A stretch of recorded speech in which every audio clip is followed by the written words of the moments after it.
இருக்க முடியுமா? எல்லாம் இது பண்ணோம். என்ன விஷயத்துக்காக அவன் இறந்தான்னு பார்த்தா 1,00,000 ரூபாய் 1,00,000 ரூபாய் கடன் வட்டிக்கு வாங்கியிருக்கான். அந்த வட்டிக்கு வாங்கின பணத்தை நாளை நைட்டுக்குள்ள கொடுக்கலனா வீடு புகுந்து அசிங்கப்படுத்துவோம், உன் பொண்டாட்டியை கூட்டிட்டு வண்டியில ஏற்றிட்டு போயிடுவோம் அப்படின்னு அவனை மிரட்டி இருக்காங்க. அந்த நாய் எங்ககிட்ட ஒரு வார்த்தை ஸ்டாண்ட்ல சொல்லியிருந்தா கூட, ஆளுக்கு 1000 ரூபாய் போட்டிருந்தா கூட அவன் கடனை அடைக்க முடிஞ்சு. அவன் கௌரவம் பிச்சை எடுக்கக்கூடாது, யார்கிட்டையும் இது வெளிப்பாட்டியை சொல்லிக்கூடாது. ஏன்னா அவன் ரொம்ப கௌரவமா அவன் பேசுவான். ஒரு டீ குடிக்க போனா கூட அவன் காசுல தான் குடிப்பான். அவனை பார்த்து தான் எனக்கு இந்த என் காசுல நான் டீ குடிக்கணும் அப்படின்ற எண்ணமே தோணுது. அவனை பார்த்து தான் அடுத்தவன் காசுல குடிக்கக்கூடாது அப்படின்னு. அதுக்கப்புறம் அந்த ஒரு சம்பவம் என்னை ரொம்ப கஷ்டப்படுத்துச்சு. கடன் வாங்காம நம்ம குடும்பம் நடத்தணும், கடன் வாங்க. அப்புறம் எனக்கு கல்யாணம் ஆகலை, கடன் வாங்காம நம்ம இது பண்ணணும்னு சொல்லிட்டு நான் என்ன பண்ணேன், எனக்கு இருந்த ஒரு 10,000 ரூபாய் கடன் தான். அதுக்கப்புறம் அதை அடைச்சிட்டு ஆட்டோவில் என்ன வருமானம் வருதோ அதை வச்சு நான் அப்போ எனக்கு எங்கள் அண்ணா அன்றைக்கி தான் அவங்க கூட தான் நான் இருந்துட்டு இருப்பேன்.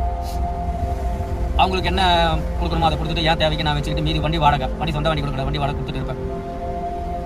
அதுக்கப்புறம் ஜஸ்ட் ஒரு அந்த சம்பவம் நடந்து ஒரு 3 வருஷம் கழிச்சு அதே ஆட்டோ ஸ்டாண்டில் இன்னொருத்தன் இறக்குறான். அவங்க குடும்பம் இருக்குது, ஆனால் அவன் இறந்ததுக்கு வெறும் 50,000 ரூபாய் வந்து அவனை கட்டி கொடுக்க முடியல. அதே போல் என் வீட்டு பக்கத்தில் அண்ணன் தம்பி 2 பேர் தூக்கு போட்டு இறந்தாங்க. அவனுங்களுக்கு ரொம்ப கடன் கிடையாதுங்க. 10,000 ஒன்று, 15,000 ஒன்று. அண்ணங்காரனுக்கு 15,000, தம்பிக்காரனுக்கு 10,000 தூக்கு போட்டு இறந்தானுங்க. இதெல்லாம் பார்க்குறப்போ எதனால நம்ம கடன் வாங்குறோம்? நம்ம தேவை இருக்கு, ஆனால் அந்த தேவையை நம்ம ரொம்ப எளிமையாக கையாளணும். இப்போ நம்மளால இந்த கடனை கொடுக்க முடியும் அப்படின்னா கடன் வாங்கலாம். நம்மளால கொடுக்கவே முடியாதுன்னும் போது எதுக்காக அப்படி ஒரு கடன் வாங்கணும்? என் நண்பர் ஒருத்தர் ஆலந்தூர் மார்க்கெட்டில் இருக்காரு.